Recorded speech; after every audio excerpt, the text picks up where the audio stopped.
Every character is different, so you never get to a point where you're like, oh, I've mastered this thing, I can do it all. I mean, even my character on Power changes so much that it becomes so challenging for me to go through all her transitions and changes. So you have to be disciplined, you have to take it seriously, and an actor's work is never done. I mean, I'm in acting class with some amazing actors that you're like, you don't need to be in acting class, and it's like, no, you constantly have to work on your craft and sharpen your skill.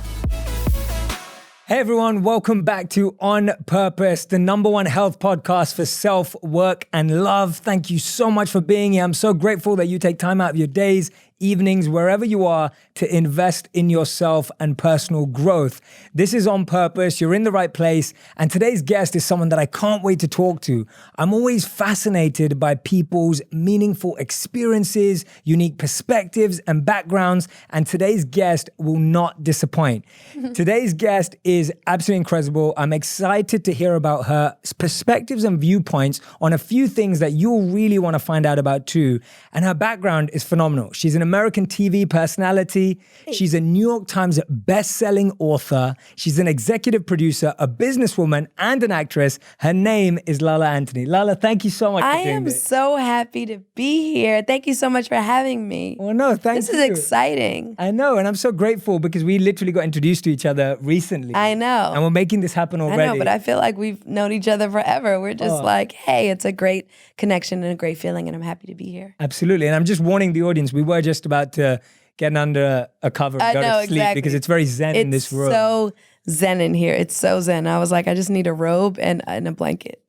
I love it. We'll arrange for it afterwards. Okay, perfect. If you have time. But you're on a busy schedule right now. Yes. You've been around promoting Power, sharing the word of Power. Let's start with that. Tell us a bit about that. So Power, I've been on the show for 6 seasons, and season 6 is premiering in August. So we made a big announcement today on Good Morning America that it premieres in August. It's also the final season of Power, which people are disappointed about. I know, I feel the same way. So, you know, this season is going to be just a roller coaster ride, which is what Power is. It never disappoints, and our fans are super excited, and we're excited, you know, for the final season and just to kind of see where it takes all the characters and stuff. Absolutely. Well, that's what's happening today. I want to go all the way back to the beginning of you when you were 15 and you get this break at Hot 97 in Atlanta.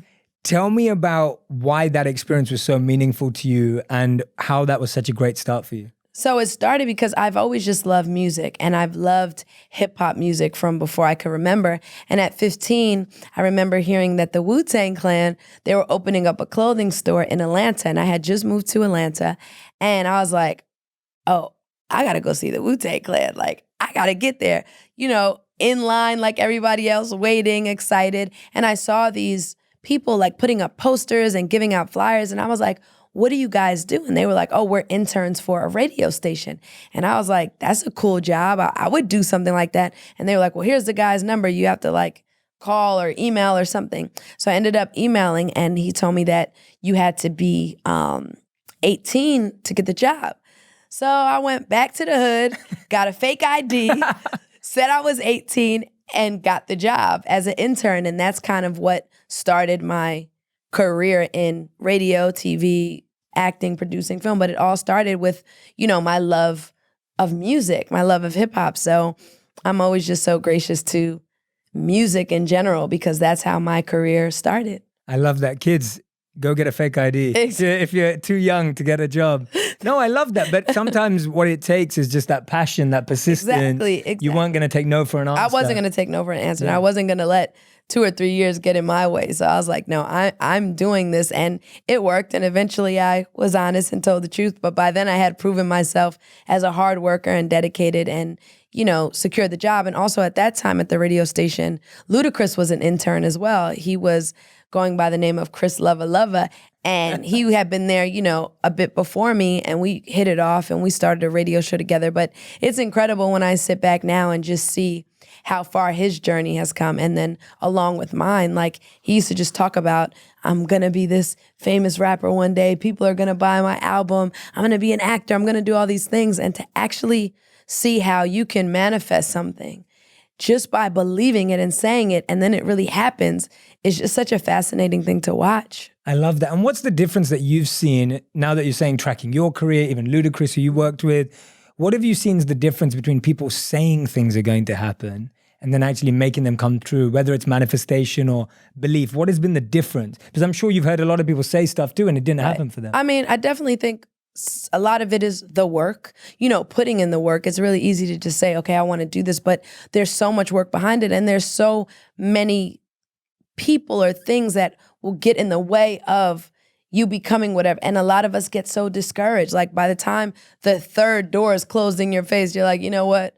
I give up, or maybe this is not it. And a lot of it is, timing and, things just kind of falling in place. For me, it's definitely a strong belief in God, and it's about being blessed because I know none of this would happen without any of that. So, things just started kind of clicking. But I think with some people, we give up a little bit too fast, or as soon as it gets hard, that's when we're like, okay, I'm done. I can't do this. And I think some of the best things come right after fear, or right after, those hard moments. That's when you finally get your breakthroughs. But some of us never get to see that because we stop too early.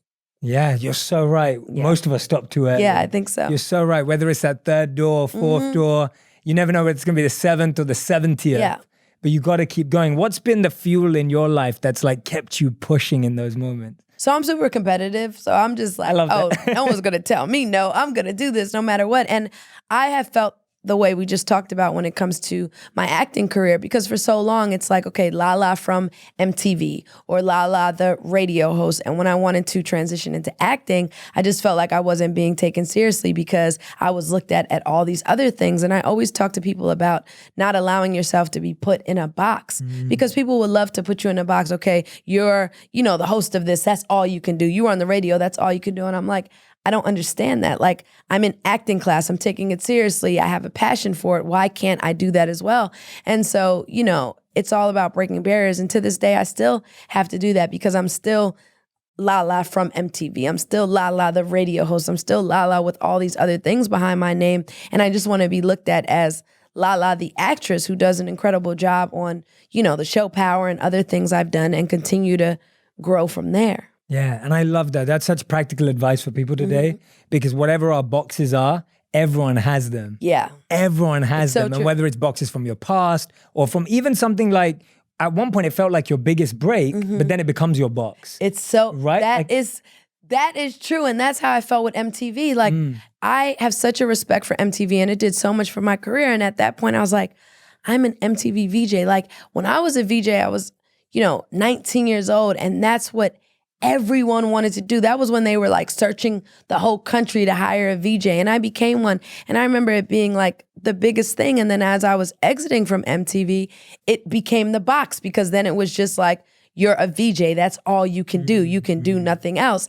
And I just had to continue to fight through that. And I'm glad that I didn't give up, because there were many times where I was like, started believing, well, maybe that is all that I can do. And maybe after MTV, that was it. Like, I reached my peak and it was great, and that's all that's in store for me. But I had to believe that there was more and kind of push through that. Yeah, I love that. I personally find that so inspiring, especially because you've done it. Yeah. Like, now when I'm hearing you say it and you've done that, and you've broken out, and I was sharing earlier, you've been a New York Times bestselling author. Like, you've written 2 books. Two, right? Yeah. Yes. Two huge books. You've been out there. You're an actress. You're an executive producer now. Like, I feel like you've really done that. And so for anyone who's listening right now, just don't buy into the box. Don't buy into the box that people keep putting you into. Don't buy into the box. I'm always talking about that. And it's so important. You can do more than one thing and actually be great at it. Like, who's to say you can only do this and only do that? Like, there's no such thing. And there's no rules in life. There's just no rules to any of this. We make our own rules, and that's what we have to continue to remind ourselves of. Did you find, though, that when you were doing that and building it, you were like mastering one thing and then building the next? Is that kind of how it went? For me, I would find, like, I always said, when it started feeling like a job, I knew I was ready for the next thing. When it started feeling like, okay, I got to do this again today, and I wasn't enjoying it as much, that was my trigger to say, okay, well, what's next? So for me, starting in radio, okay, what's next? TV, that seems like the transition. Okay, now I'm on TV, I'm a host, what's next? Okay, acting, that seems like the next transition. Okay, what's next? Producing, writing, whatever. So I would just know when it started feeling like a job and I was losing my excitement for it. So now I'm in a place where I'm super excited about acting. I'm super excited about producing and my clothing line and, writing another book and creating my own content. So that's what all my energy is going into, right now. Absolutely. Is this part of your clothing line? No, I wish it was. It's a denim clothing line that's available pretty much everywhere. So shout out to everybody that supports that. We're doing really well in the denim space. Yeah, no, I love that. I think that's such a powerful lesson to share because I think so many of us have passions, have desires, and we're like, oh, but I haven't studied that, or I never learned that, or I don't know anyone who's done that. And so when people see like people like yourself, then they can break out. But tell me one life lesson or career tip that you learned from each industry, because I think there are very few people in the world that you can sit with who've done a lot of different things successfully and at a high level. So tell me one thing that you learned from, let's say, radio. Let's start there. What was one thing that radio taught you? So radio taught me to be confident in my personality, because radio, no one sees you. So you have to lead with your personality, which is your voice and what you're talking about. You have to draw people in with that. There's no antics of, let me show my face, let me do this. This was before, podcasts that are being recorded and all this stuff. You were just in a radio station and people didn't have a clue how you look. So it was all about what you were projecting on those airwaves and how you draw them in. And that's where I think I gained my confidence in believing in myself and feeling like my personality was enough, because that's what was driving people to listen to my show. So that's what I learned from radio. Okay, awesome. Tell us what you learned from being an actress. From being an actress, I just learned that you can't fake it. Like, you have to really take it seriously. And I'm still in classes and, I'm always asking questions about acting and learning more. An actor's job is never done. Like, you never know everything. And then probably in most things, but like in radio, I got to a point where I knew a lot. I knew how to work the board. I knew how to do the breaks. I kind of had it all figured out. There wasn't too much that I couldn't do. But in acting, every character is different. So you never get to a point where you're like, oh, I've mastered this thing. I can do it all. I mean, even my character on Power changes so much that it becomes so challenging for me to go through all her transitions and changes. So you have to be disciplined. You have to take it seriously. And an actor's work is never done. I mean, I'm in acting class with some amazing actors that you're like, you don't need to be in acting class. And it's like, no, you constantly have to work on your craft and sharpen your skill. And that's what I learned for acting. It's definitely been the tougher of my career choices. Absolutely. No, it doesn't sound easy at all. And this one's going to be interesting because I'm writing my first book right now. Okay. So I was going to ask you, what did you learn from writing 2 big books? So I would definitely say the books, I learned that the books became like therapy for me. It became my own therapy session because I was able to just talk about feelings and emotions that maybe I had never talked about before, things that I had kept bottled in before. And I felt like during the process of writing the book, it became very therapeutic to me. It became like a therapy session, and I wasn't afraid to share with the world. And it worked. It worked. You know, people really seem to like the books, but I think for anyone writing a book, and including yourself, people appreciate honesty. They appreciate authenticity. They appreciate that we all have flaws. Like, none of us are perfect, and I didn't want to paint this perfect picture because I'm not perfect. And I think people really related to that. Yeah, and I love that about you. I've really loved that when we were prepping for this interview and my team and I were getting together. One of the things I do love about you is that you're so raw and open and authentic. Thank you. And even today when you walked into the room, like, I felt your energy. I was like, this is so nice, you know, like when you're meeting someone for the first time, even though you do feel like, I feel like I've known you too. Right. But it's like, that's such a comforting feeling. And I think you really give that to people. Thank you. And you give that to people through all your work. Thank you. Even when I see you in movies, I'm like, oh, she could be my friend. Like, you know, thank and it's you. like, Thank you know, you're a friend of the main character. Then you're like, you know, I'm just like, oh, she could be my friend. And I think that's a very unique talent. I appreciate you saying that. And I do appreciate that. And I found that in this industry and in this world, like, people want to work with people that they like. People want to work with people that are nice. And sometimes we forget that. Like, I can get a job over someone who might be way more talented than me because I'm going to be nice to work with. People are going to want to come to work and work with me. So for people out there listening, you know, it's just such a small thing, but kindness really does go a long way. And kindness can be that deciding factor that sets you apart from somebody else. So I try to never forget that. Yeah, that's beautiful. So when you, I'm bringing this up in context. You were 15, you were at Hot 97, which is an amazing place. When I was 15, I was a paper boy. So I used to go deliver papers around. So I used to do like 5 streets in my area. I used to put my headphones on, and the only person I'd listen to at that time was 50 Cent. Oh my And so, God. I would sit just there. left him. He was at Good Morning America. Oh, no way. with us. Yeah. And so I'd put the headphones on, and it was the Get Rich or Die Trying album. So funny. And I would sit there, and I would know every word, and I would go and deliver my papers listening to 50 Cent. What's he like to work with? Oh, he's amazing. I've known him since the radio and MTV days. So this is you're talking almost a 15-year relationship now, of knowing each other. And he's so talented. I knew about the show before it came into existence, and he talked about it and how big it was going to be, and everything he said came to fruition. And that's another example of speaking it, believing it, and doing the hard work behind it and seeing it happen. So I'm always super grateful to him for believing in me and giving me an opportunity, because it's been great. It's been really great. That's awesome. It's so nice for us to see, powerhouses coming together, people collaborating. I think it's such an important message for people everywhere. Yeah. When they see people coming together, doing things together, rather than like we're all on our own islands and our own towers. Right. And we don't kind of see each other. Yeah. But,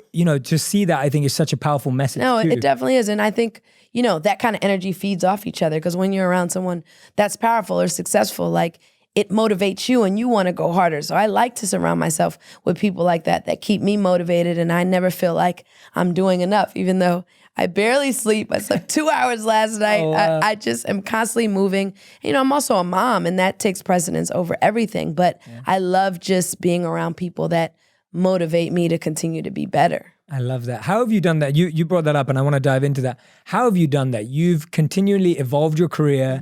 You're learning, you're going to acting classes, and you're a mother.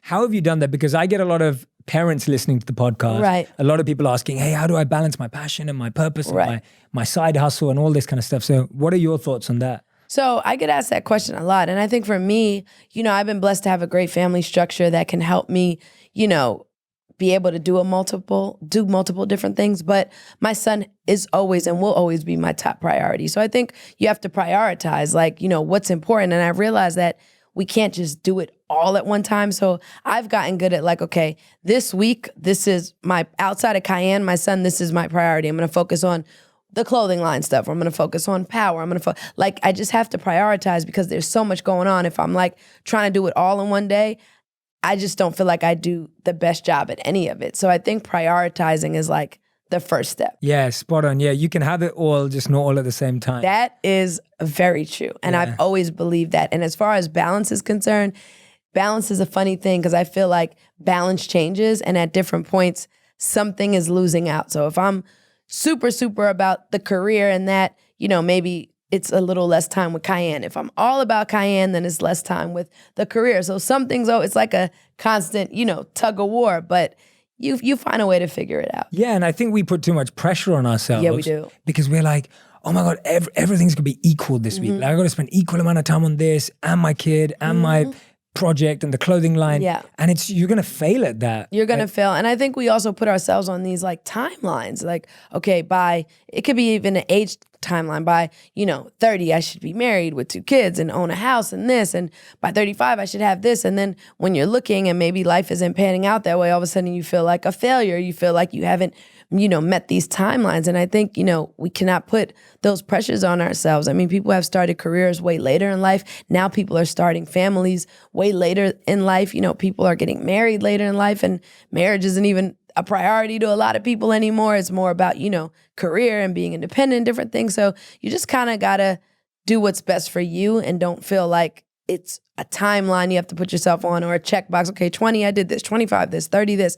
You just kind of got to just let it flow, and everybody moves at a different pace. Yeah, it's again not buying into the boxes. It's just another type of box. Exactly. And those pressures are the worst, because you're forcing yourself to make big decisions based on a timeline that some random person invented. Exactly. Right? Exactly. You're forcing yourself to make the biggest decisions of life, career decisions, love decisions, having children decisions. Right. And the world has changed over, the world continues to change over the years. So a timeline that might have made sense 10 years ago now doesn't make sense. We have social media now. We have different access to different things. So people are just moving differently than even 10 years ago, even 5 years ago. So it constantly changes. So these timelines are so out of date to me now. Like you just got to kind of, again, I think it's important to encourage people to move at their own pace. Yeah, I love that. That's beautiful. I've made so many videos on that subject because it's so prevalent in society where everyone's defining their lives based on others' timelines. And another thing I make a lot of videos on, which I love that you comment on so openly, you've written books about, is relationships. Yes. Because I see so many people struggling with relationships. Partly that's because we only post the best stuff. We only post the stuff that looks nice. And therefore, when we look at everyone else on Instagram, it looks like everyone's in love and I'm the having only... the best time. Yeah, and I'm the only one that's like in a fucked up in a messed up situation. Yeah, exactly. Like that's how we feel. Like we feel like, oh, I'm the only one who's like struggling or not in love or not with someone or whatever it may be. What are some of the biggest relationship lessons that you've learned that you think are really important for people to hear? I think that, you have to focus on your own relationship and not worry about what everyone's doing. And if you don't have a relationship, that doesn't mean you're less of a person. It just means you're focusing on something else. And I feel like everything happens when it does. And that's why they say doing it for the gram. Everything on the gram looks picture perfect and spectacular. You got filters, you got Facetune, you got this, you got that. Everyone's just like stepping out of Vogue magazine at Instagram. Like, it's not real life. Instagram is to showcase for most people, your best moments. For me, I show a little bit of everything, but people want to showcase their best moments. And it's not real, so you can't compare to that. And only you know what's going on in your relationship, in your situation. I think that's what matters. And as long as you're happy, that's ultimately what matters. Now, if you're not happy, it shouldn't be based on what everyone else is doing. It should be based on what's going on in your relationship. And if you're not happy, then that's something for you to figure out. But one way to easily not be happy is to be constantly comparing yourself to another relationship that you see on Instagram. And you don't even know what's going on. It takes 1 second to smile for a picture or put your arm around me, Jay. Let's act like we're so in love. And as soon as they say stuff like, I hate you, and like, you don't know what's going on behind the scenes. So never compare yourself or feel like, I have a lot of friends too that will tell their partners like, I wish you were more like so-and-so, or I wish you acted more like so-and-so based on a social media picture or, just what they see on Instagram. I think that's a little unfair. And I'm not saying everyone's unhappy. You do have people that are in amazing relationships and posting and just living this blissful life and, more power to them. But that's not across the board. That's not everybody. Yeah, no, I think that's a great principle, never to compare what you have going on to anyone else because you don't even know the story. Exactly. You're only seeing 1% of it. Exactly. So there's no point of starting there. Absolutely. And another thing that I get a lot of my audience reaching out about is breakups. So many people going through breakups. It's kind of like they feel like it consumes their whole life. We've all been through breakups. Right. Like, what are your thoughts around that? When people are going through breakups, what have you seen as the best lessons for healing and moving forward? I think, breakups are always tough when you love somebody, you give somebody your heart and it doesn't work out. But I'm always an avid believer that, everything happens for a reason. And while it's going on, it doesn't make sense. But how many times have we looked back later and say, oh, that's why that happened? Or I wouldn't have been here if that didn't happen. I wouldn't have met this person if that didn't happen. Like, you have to believe that things work out the way they're supposed to. And for me, the best way to deal with that is, I keep myself busy, dive into something else, whether it's your children or work or your passion, and just keep good energy around you. And that'll help you kind of get through. But sitting around alone or moping or like the world is coming to an end, that's not going to help. I'm always like, stay busy, stay active, just start doing a lot of shit. Just start going, because that's the best way to keep your mind busy. And ultimately you'll start seeing that every day it gets like a little bit easier. Yeah, no, and I think you're right. I think when you're dealing with something and you get active about it and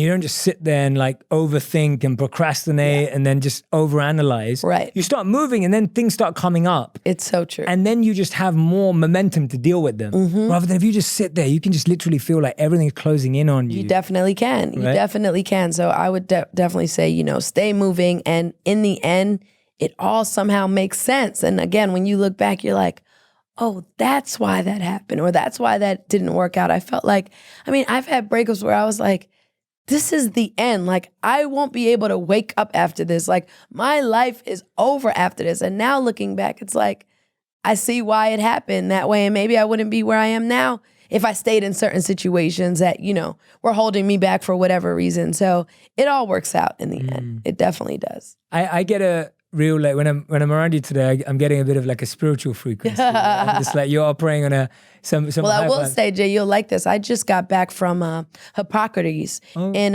West Palm Beach, which is like a spiritual meditation center. So I went there for a week. I try to do that or an ashram every week. So I'm kind of fresh. Every week? No, every year. Oh, every wow. year. So I'm kind of fresh off that. And you're probably feeling a lot of that because Hippocrates is all about like mental clarity and spiritual clarity and just kind of unplugging and getting in touch with yourself. And I think in this industry, it's just go, go, go, that it's nice to like not be on the phone, not be on Instagram, and just really work on you. So I was there for a week, and I always find it to be life-changing and kind of set me on the path for what the rest of the year is going to look like. That's beautiful. What clarity did you gain from that? What was it that stayed with you so far? I know it's only been a week. Yeah, it definitely stays with me every time I do it, is that like, you're not missing anything. When you're not on Instagram or answering every email, like the world is still standing. Everything's okay. Like you're not missing anything. Okay, you might not know who wore what yesterday, but does that really matter in the big scheme of things? So it allows you to appreciate more of the moments of just sitting outside and breathing the air, looking at trees, sitting and having conversations with people. How often do people even talk anymore? We were at dinner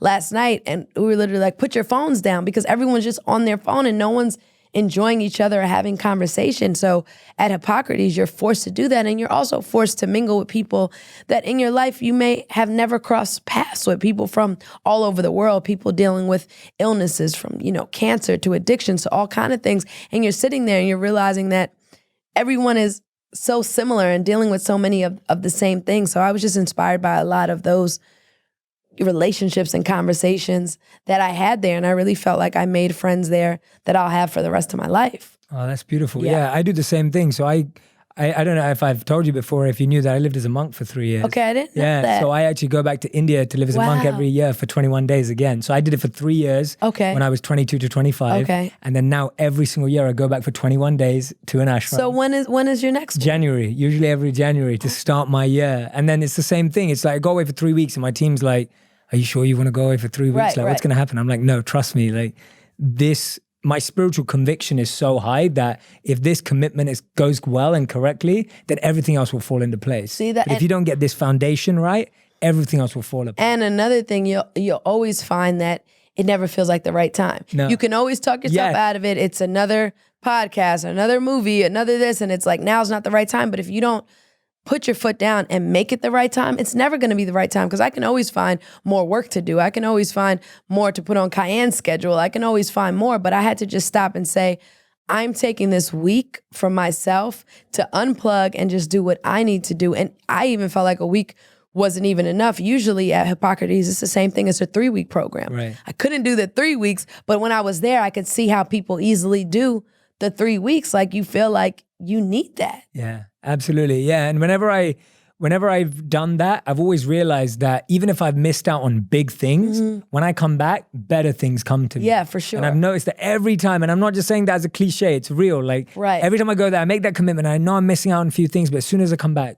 better doors open up. Right. And that is so cool that you do that. We got to talk more about that. You see my eyes. I'm like, I'm into that. I'm like, do you ever take someone with you? I'm like, I want some details on that. Yeah, exactly. Really cool. Yeah, we should go together. I used to do retreats to India every year. Wow. And take people, because I wanted people to have the same experience of disconnecting, being somewhere where you're not familiar with. And when you go somewhere where you don't know anyone and no one knows you, the growth is just incredible. And that's how I felt at Hippocrates. Like no one knew who I was. I was just like everyone else and just connecting. And it was so cool. It was about the last day that people started to like, wait, are you? But up until then, it was just like, just learning people and being my authentic self and not like feeling like I had to be on per se. And that was just such an incredible experience. Awesome. So we've got our final 5 questions that we do on every episode. Okay. These are our rapid fire. So you can either answer with 1 word, 3 words, or 1 sentence. Like that's it. No more than that. Okay. I'm giving you the barriers because sometimes guests like to share more. Okay. So the first question I'm going to ask you is, what feels like your biggest accomplishment so far? My son. Oh, that's beautiful. I love that. Okay. Next question. What's the first thing you do when you wake up? Thank God. Nice. for another day. Awesome. What's the last thing you do before you go to bed? Thank God for another day. Love it. That's beautiful. What is a mantra that you live by? Love yourself from the inside out. And that's something my dad taught me, but loving yourself. You can tell us more if you want. Okay, loving yourself from the inside out. And I want to give that to our listeners here today because it's something that I live by and it's something that's so important. You know, we're so worried about the outer, the clothes, the makeup, the this, or how do I look, that we forget to love ourselves from the inside out. And to me, that's where it all starts with. So you could see people like with whack clothes, hair looking crazy, but for some reason they're like shining in the room and super confident and feel great because they're loving themselves from the inside out. It has nothing to do with all this exterior stuff. So I have to always remind myself to love myself from the inside out.